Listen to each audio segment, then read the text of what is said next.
Muy buenas tardes, Alberto Letieri y Juan Pablo Cipilota de aquí. ¿Qué tal, Alberto? Juan Pablo, gracias por llamarme. Bueno, Cisne Negro, la consecuencia de lo que venía sucediendo, cambio de poder, reconfiguración, ¿cómo podemos definir lo que está pasando? Bueno, yo creo mucho en la teoría de los cisnes negros porque soy analista técnico de mercados y entonces yo no podría decir que hay acontecimientos extraordinarios no previstos que cambian el rumbo de las cosas. Todo lo contrario. La lectura de los gráficos muchas veces permite predecir qué es lo que va a suceder. Ahora, las características de esta caída norteamericana y mundial de las bolsas muy pocas veces se dio en la historia, porque no hubo demasiadas señales técnicas arriba de todo en los 29.000 puntos del índice Dow Jones que permitieran impedir de manera absolutamente directa la caída. O sea, siempre en general los mercados se quedan arriba, se van perdiendo fuerza, es como que van descansando en lo alto, cuando no se pueden sostener viene la caída. Esto fue sin aviso y muy fuerte, la caída más fuerte de la historia. Nunca los mercados se desplomaron, los norteamericanos estoy hablando, después hay cosas raras por todo el mundo, pero el mercado más importante del mundo nunca cayó a la velocidad que cayó, ni en el año 2008 ni en el crack del 29. Ahora la pregunta es ¿a dónde va, no? Y cuán bajistas todos. Yo no estoy muy bajista, Alberto, con Estados Unidos. Creo que estamos próximos a ver un piso y una recuperación importante. Un rebote, sector, sabe algún que otro sector, como el petrolero, que yo ya dije en el año 2014, lo escribí reiteradamente, que se destruía, porque sigue otros ciclos distintos, pero el mercado en general, yo creo que estamos cerca de un piso. Esta semana vamos a ver un piso, después una recuperación. Después vamos sector por sector o país por país, donde, bueno, hay un montón de cosas para decir, y yo te anticipo en esta conversación que Argentina no tiene nada que ver con todo esto, por más de que hoy cayera Argentina con el mundo o el mundo con Argentina, según como lo quieras ver, ¿no?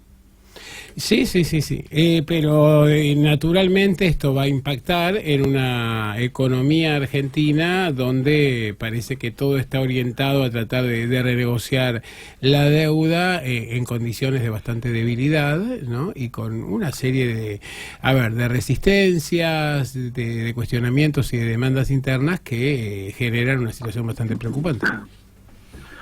Bueno, en ese sentido yo ya he expresado en muchas oportunidades que la idea de querer reprogramar, reperfilar los vencimientos, pateando para más adelante las obligaciones adquiridas durante los años de Macri, no sirve, no va a funcionar, deja a todo el sector externo argentino, a todo el sector de la tesorería argentina en sus obligaciones externas en situación de no sostenibilidad.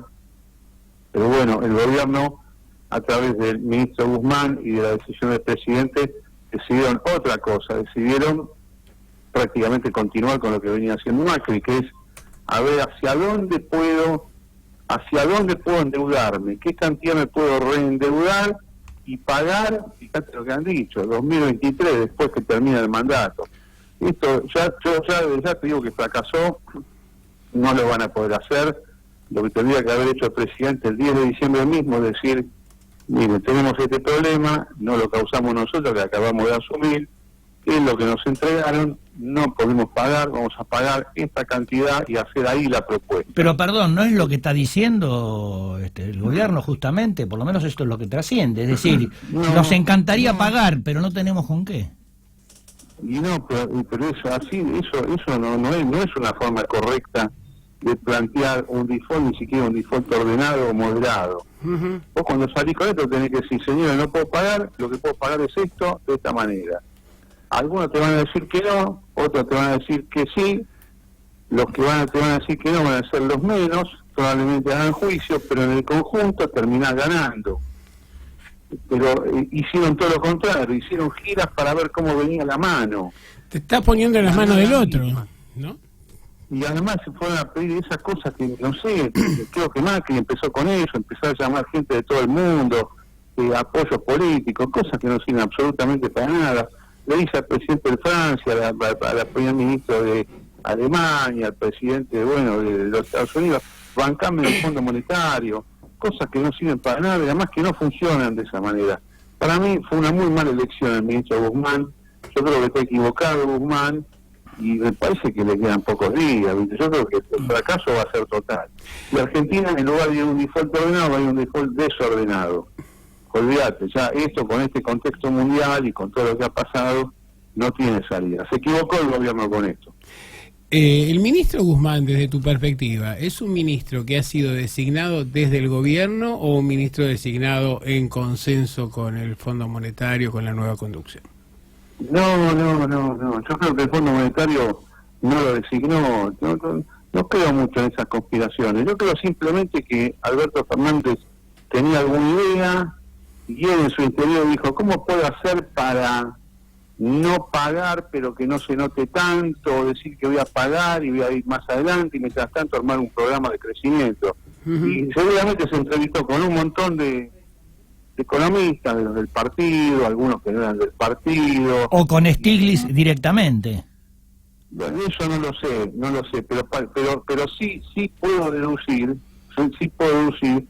que Stiglitz y Guzmán, o mejor dicho, Guzmán y Stiglitz, le vendieron algo, técnicamente hablando, un buzón. Es decir, le dijeron, sí, todo esto que usted quiere hacer, presidente, lo va a poder hacer de esta manera. Entonces, como le gustó la propuesta, sin ahondar demasiado en si podía cumplirla o no, lo nombraron ministro. Así el mecanismo de elección fue este. ¿Quién se adaptaba de todos los entrevistados a la idea hipotética, idealista, y yo diría hasta delirante, de Alberto Fernández de patear las cosas para adelante? Y vino uno que le gustó lo que le dijo y por eso lo nombró. Pero ahora se van a ver rápidamente los resultados. Vos planteabas, Carlos, en el caso de la provincia, el hecho de emitir moneda propia, de alguna manera de tratar de blindarse frente a la cuestión de los compromisos, porque en realidad el default, yo no digo que es inevitable, me parece, pero tiene serias posibilidades de concretarse, ¿no? Y creo que desde un primer momento el gobierno, en lugar de plantear la situación con cierta crueldad, fue postergando y de alguna manera va a terminar pagando un costo político altísimo y va a quedar de alguna manera también como responsable de la caída, ya sea del default o de la negociación defectuosa. Es que ese para mí es digamos, la parte garrafal del error político. El país no está así por culpa de Alberto Fernández, el país está así por la desastrosa política económica de Macri, que mandó a Stroessner y a Caputo a endeudarse hasta el infinito. Después no pudieron pagar al Fondo Monetario para rematarla, para dañar más al Fondo Monetario, le dieron 44.000 millones de dólares y bueno, y después terminaron reventando. No tiene la culpa Alberto Fernández, pero él no hizo saber debidamente a la opinión pública que la culpa no era de él. Es más, hizo suya la deuda. Sí, pero... Al decir, queremos pagar, pero vamos a negociar. No, vos tenés que, el primer día tiene que decir, no se puede. Pero Carlos, perdóname, en los discursos de oficiales, lo hizo tanto cuando asumió el 10 de diciembre como ahora ante la Asamblea Legislativa por iniciarse el periodo de sesiones, creo que dejó bastante claro el tema de la deuda, porque en definitiva, está bien, es obvio que desde un punto de vista honrar las deudas es bueno. ¿Quién no quiere honrar las deudas? Pero yo digo, vos lo sabés mejor que nosotros, si hacer las cuentas de todo lo que hay que pagar, si no se renegocia nada, ¿de dónde sacamos esa guita, si se me permite este término no académico? ¿De dónde sale esa plata? No, y ahora que lo... Y entonces, ¿cuál es el error grave del gobierno? Es decir, a mí me da la impresión que dicen, che, nos encantaría pagar, pero para un cachito, dame plazos, déjame ver si puedo producir más, si puedo exportar más y que si te pago, porque, a ver, ajuste sobre planes sociales, ajuste sobre la educación, ajuste sobre la justicia, lo que fuere, yo no sé si es sostenible políticamente. Es decir, acá capaz no pasó lo que pasó en Chile, o no pasó lo que está pasando en otros países, por la sencilla razón de que había cierta esperanza en los sectores más postergados y populares en general, de que iba a haber una mayor distribución. Yo digo, si se pagan, pues la pregunta por un millón pareciera esta, si se paga todo tal cual estaba pautado, sin que haya ninguna renegociación, ¿es sostenible políticamente? Esta es la pregunta, me parece. No, pero además hay otro problema. ¿Y entonces cómo lo solucionamos? No, pero ya ni siquiera es una cuestión de si es tolerable políticamente o no. aunque sea tolerable políticamente, lo mismo no tenés cómo pagar. ¿Y entonces? Hay que renegociar. O caer en default, no queda otra. Digamos, la renegociación inevitablemente implica una quita de lo adeudado. Claro. Pero la forma para mí de llegar a obtener una quita de lo adeudado es declarando unilateralmente el incumplimiento. ¿No? ¿Desde cuándo vos vas a ir a hablar con un acreedor tuyo y vas a decir, che, no te puedo pagar, me haces una quita? El tipo no te va a decir nada.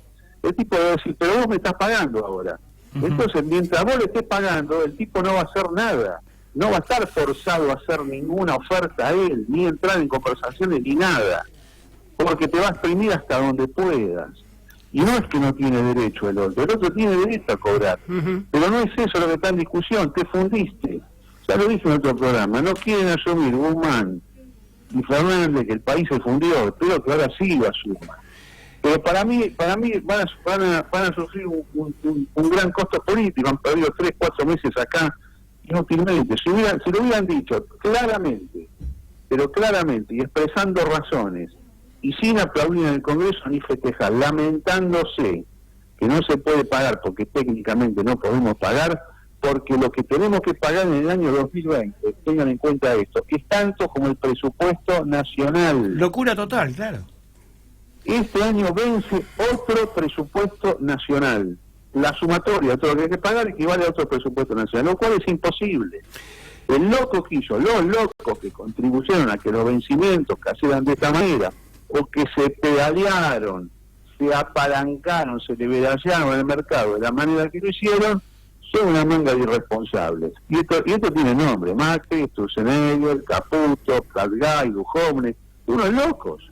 Bueno, unos locos al gobierno, una cosa, pero es una cosa impresionante lo que ha pasado. El punto aquí es que claramente se le ha marcado el territorio al gobierno que seguía, se ha generado una situación a futuro de ingobernabilidad, ¿no es cierto?, a partir de estos vencimientos y de la toma de deuda generalizada. Y pero además, escúchame, mira, yo te quiero decir, cuando hablan de achicar los gastos, bajar los ministerios, cortar los planes, puede ser que tienen eso, pero es insignificante.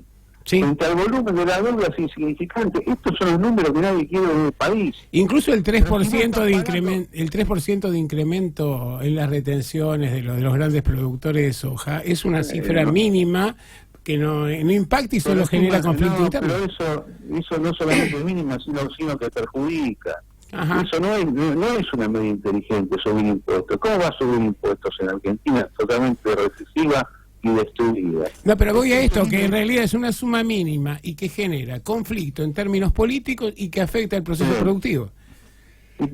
Fundamentalmente lo segundo. Yo, si fuese el gobierno, no le tendría miedo al conflicto político con el campo, porque para mí lo que hicieron en el 2008 es irrepetible ahora. Sí. Pero sí es inconveniente. Yo, si fuera presidente, a mí me conviene que el campo trabaje, y que, bueno, como consecuencia del trabajo, la exportación entre divisas, entre impuestos.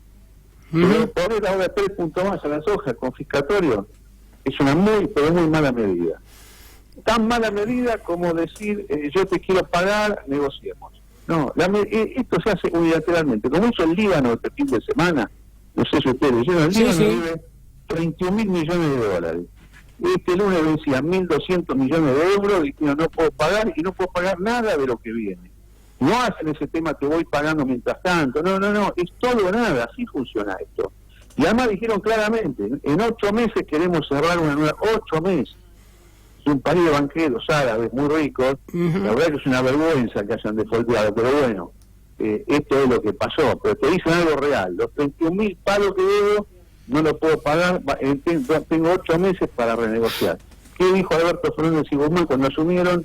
Vamos a seguir pagando algunas cosas, otras no, y el 31 de marzo tiene que estar todo cerrado. No es nada cerrado. ¿Te das cuenta? Es decir, actuaron mal. Pero la verdad te digo, yo le deseo todo lo mejor al gobierno. Espero que puedan superar este traspié inicial que están teniendo en materia financiera. Pero aquí hay otro tema, a ver, que también se siguen pagando las obligaciones que provienen de las LEVAC, los vencimientos internos. Entonces, hacer frente al frente externo, hacer frente a los pagos internos y a la vez simultáneamente buscar una explosión, un relanzamiento del aparato productivo, parece un objetivo ambicioso y deseable, pero difícilmente probable, ¿no? No, además tiene muy mala lectura de las cuestiones internacionales, tanto políticas como financieras. No están entendiendo lo que pasa en el mundo, no entienden lo que es la deflación de los commodities. Es una cosa nefasta para Argentina, pero cada tanto tiempo pasa. Por eso, cuando vos tenés inflación de commodities, o sea, cuando los commodities suben, vos tenés que agarrar y exportar todo lo que puede, o sea, acumular dinero para cuando vienen estos procesos.